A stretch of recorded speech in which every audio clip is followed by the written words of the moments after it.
ওই হুজুরেরা নিজেও বলাৎকারের শিকার হয়ে আজকে ওই জায়গায় গেছে। এই কারণে এই এই কমলমতি ছাত্রদের উপরে এভাবে তারা নির্যাতন করে। জি ভাই, এই যে সতীত্ব হরণ, বলপূর্বক যৌনতায় এই যে নোংরা নোংরা জিনিসগুলো ঘটছে, আর এটা বোধহয় মাদ্রাসায় বেশ হ্যাঁ এখন বর্তমানে অনেকটা আপনার বাড়ছে। হ্যাঁ মাদ্রাসায় বলাৎকারগুলো বেশি হচ্ছে, হ্যাঁ, ছাত্র তো বলাৎকার এইসব বেশি হচ্ছে, গল্প নির্যাতন হচ্ছে আসলে বেশি। বলা বা শোনা দুইটাই উচিত না, কিন্তু আমাদের বাঁচতে হয়। হ্যাঁ বিপদকে তো আমরা সরে পালাতে পারি না, না, বিপদকে আমাদের মোকাবেলা করতে হয়। হ্যাঁ এই সমস্যা নিয়ে তুমি কিছু বলো দেখি, কি আমার শেখার আছে বা দর্শকরা কিছু শিখতে পারে কিনা, আমরা একটু আলোচনা করি। ভাই আসলে বর্তমানে দেখছি যে মাদ্রাসায় যে ছাত্র বলাৎকার হচ্ছে এটা প্রচণ্ড হারে দেখা যাচ্ছে। যেমন মনে করেন যে গত 1 মাসে সরকারি রিপোর্ট অনুযায়ী 113 জন ছাত্র শুধু বলাৎকার হয়েছে, আর 118 জন শিশু ধর্ষিত হয়েছে, অর্থাৎ ধর্ষণের ঘটনা হয়েছে। আচ্ছা, তাহলে প্রথমে যদি বলতে যাই যে মাদ্রাসায় যে বলাৎকার হচ্ছে, এই বলাৎকারগুলা এই 113 জন যে মাদ্রাসায় ছাত্র বলাৎকার হয়েছে এবং সবগুলোই মাদ্রাসাতেই, বাইরে না, এবং কোনো না কোনো হুজুরের দ্বারা বা মাদ্রাসার যিনি শিক্ষক তার দ্বারাই এই বলাৎকারটা হয়েছে। তো আসলে অনেকের মনে প্রশ্ন জাগছে যে আসলে ঘটনা কি, একের পর এক ঘটনা ঘটেই যাচ্ছে, এটা প্রতিকার হচ্ছে না, বন্ধ হচ্ছে না। তো এর পিছনে আমার মনে হয় যে এই বলাৎকার বন্ধ না হওয়ার পিছনে বেশ কিছু কারণ আছে। যে হুজুর তার নিজের শিক্ষা প্রতিষ্ঠানের ছাত্রকে বলাৎকার করছে, এই হুজুর নিজেও একদিন বলাৎকার হয়েছে। কখন হয়েছে? সে যখন ভাই মাদ্রাসায় পড়তো, সেও তো কোনো মাদ্রাসায় পড়ে তো একসময় সে এই পেশায় আসছে। তাহলে সে যখন বাল্যকালে কোনো না কোনো মাদ্রাসায় পড়তো, সে নিজেও বলাৎকার হয়েছে।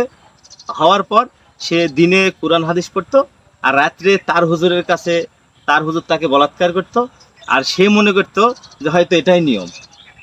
এখন সে যখন টিচারিতে আসছে, এখন মনে করেন সে মনে করছে যে আমি নিজেও তো বলাৎকার হয়ে আসছি, তাহলে এখন আমিও সুযোগ পাইছি আর আমি বলাৎকার করি। দেখা গেল 1000 মৌলবী আছে, তার মধ্যে 10টা মৌলবীর এরকম ঘটনা ঘটে। হ্যাঁ হ্যাঁ, সবাই তাহলে তো একটু এরকম ধরে করে। নেওয়া যায় যে 1000টা মৌলবীর মধ্যে 10টা যদি মৌলবী এগুলো করে, তাহলে এমনও তো হতে পারে যে মৌলবী বেসিক্যালি মনের ভেতরে সে মৌলবী না, হ্যাঁ হ্যাঁ, হতে পারে। একটা ইনকাম, একটা সমাজ, মানুষ না, ভালো আসলে বলে, বিষয় হচ্ছে যে এরকমও হতে আপনার, পারে। হ্যাঁ সবাই তো একরকম হয় না।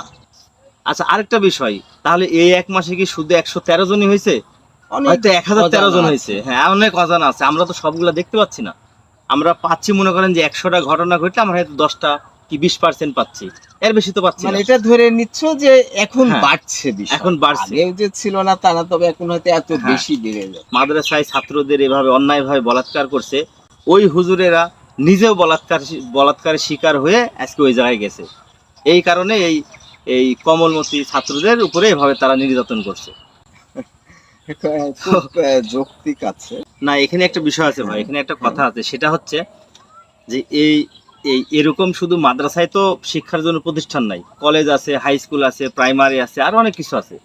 আপনি দেখেন যে প্রত্যেকটা প্রতিষ্ঠানে, মাদ্রাসা ছাড়া বাকি প্রত্যেকটা প্রতিষ্ঠানেই কিন্তু যদি তার বাড়ি থেকে যদি দূরে কোথাও জব করে, চাকরি করে, তাহলে তার পরিবার নিয়ে ওখানে থাকার চেষ্টা করে, পরিবার নিয়ে থাকে।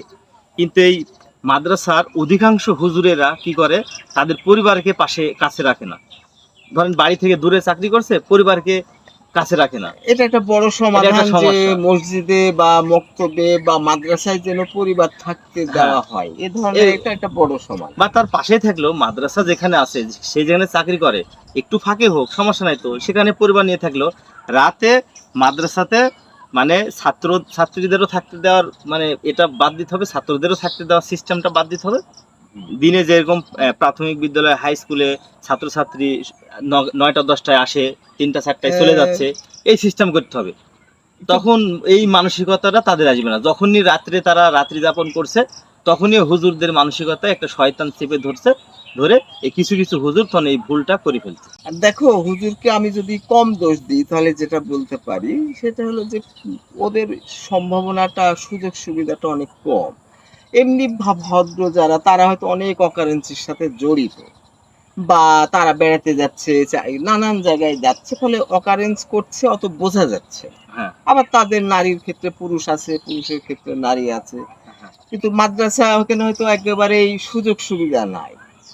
তার মানে হলো আগে প্রস্টিটিউশন থাকতো কেন, যে পুরুষের যৌনতা যাতে বউ ছাড়া কেউ না করে, তো আর পরেও রাখতো কেন, যে এই পুরুষকে রাখা যাবে, ওই বউকে না দিলে ও কার সাথে কি করে বেড়াবে, না, তার থেকে কিন্তু একটা আপনার প্রস্টিটিউশন অধিকাংশ এই হুজুরেরা তাদের যদি মনে করেন সামর্থ্য থাকেও তাদের পরিবারকে নিয়ে, তাও তার পরিবার নিয়ে রাখে না।